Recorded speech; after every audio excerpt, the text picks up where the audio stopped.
राम राम शेतकरी बांधवांनो, मी तुमचा मित्र निवृत्ती सावळे आपल्या निवृत्ती सावळे DG या चॅनलवर तुमचं मनापासून स्वागत करीत आहे। शेतकरी बांधवांनो, चालू वर्ष म्हणजे 2026-27 या वर्षासाठी राज्य शासनाने नवीन पीक विमा योजना जाहीर केली आहे। तर या संदर्भातील सर्वात महत्त्वाचा आणि मोठा GR म्हणजे शासन निर्णय नुकताच प्रसिद्ध करण्यात आलेला आहे। तर या GR मध्ये अनेक मोठे बदल करण्यात आलेले आहेत। ते प्रत्येक शेतकऱ्याला माहिती असणे अत्यंत गरजेचे आहे किंवा आवश्यक आहे। कारण जर ही माहिती समजून घेतली नाही तर तुमचा पीक विमा अर्ज एक तर बाद होऊ शकतो किंवा तुम्हाला नुकसान भरपाई मिळण्यास अडचण येऊ शकते। तर आजच्या या व्हिडिओमध्ये आपण या प्रसिद्ध झालेल्या GR बद्दल सोप्या भाषेत समजून घेणार आहोत। तर व्हिडिओ शेवटपर्यंत नक्की पहा आणि इतरांना शेअरसुद्धा करा।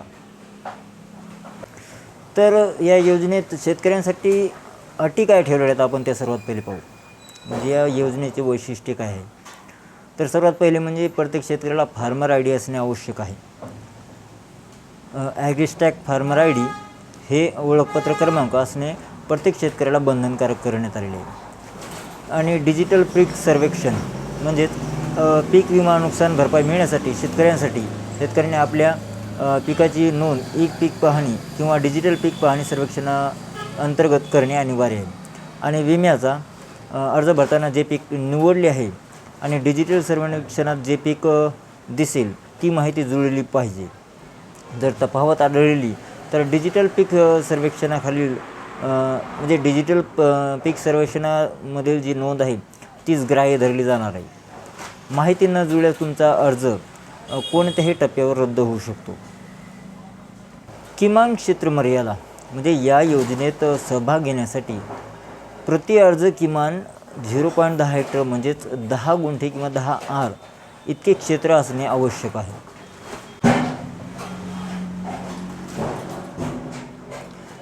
कर्जदार शेतकऱ्यांसाठी ही योजना ऐच्छिक आहे।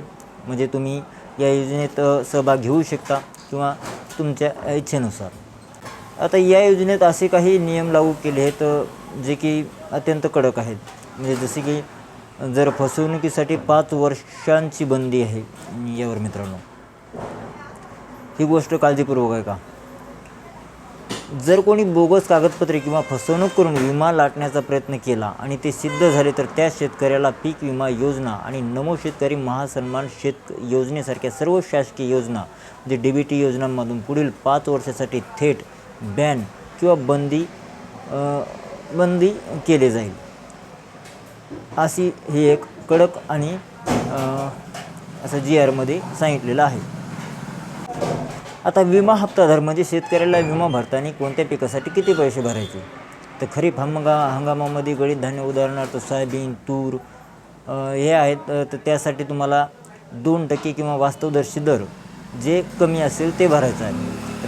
रब्बी हंगामामध्ये ज्वारी, गहू, हरभरा यामध्ये 1.5% म्हणजे 1.5% अशी रक्कम भरायची आहे। नगदी पिके जे खरीप व रब्बी कापूस आणि कांदा यासाठी विमा सुरक्षित रकमेच्या 5% हप्ता राहील। तर विमा हप्त्या भरण्याच्या काही तारखा दिलेल्या आहेत जे की GR नुसार। तर खरीप हंगामासाठी 31 जुलै आहे। रब्बी हंगामासाठी 30 नोव्हेंबर 2026 पर्यंत। रब्बी पिके जे गहू, हरभरा, कांदा, मका याला 15 डिसेंबर 2026 पर्यंत। आणि उन्हाळी पिके ज्याच्यात भात आणि भुईमूग आहे त्यासाठी 31 मार्च 2027 पर्यंत अशा तारखा दिलेल्या आहेत। तर या तारखात काही बदल बी होऊ शकतो, हे ध्यानात ठेवूनच हे करायचं आहे। पण खरीप हंगामासाठी म्हणजेच आपण 31 जुलै 2026 ही तारीख दिलेली आहे। तर शेतकरी बांधवांनो, हा होता या वर्षीचा पीक विमा योजनेचा सविस्तर GR। मी या व्हिडिओच्या माध्यमातून शेतकऱ्यांसाठी जेवढी अत्यंत महत्त्वाची माहिती पाहिजे होती तेवढी सांगितलेली आहे।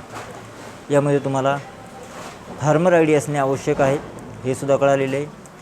आणि तुम्ही ज्या क्षेत्रासाठी जे पीक निवडलेले आहे, कारण पीक नोंदणी करताना सुद्धा ते क्षेत्र दाखवणे अत्यंत आवश्यक आहे, नाहीतर तुमचा पीक विमा अर्ज रद्द होऊ शकतो।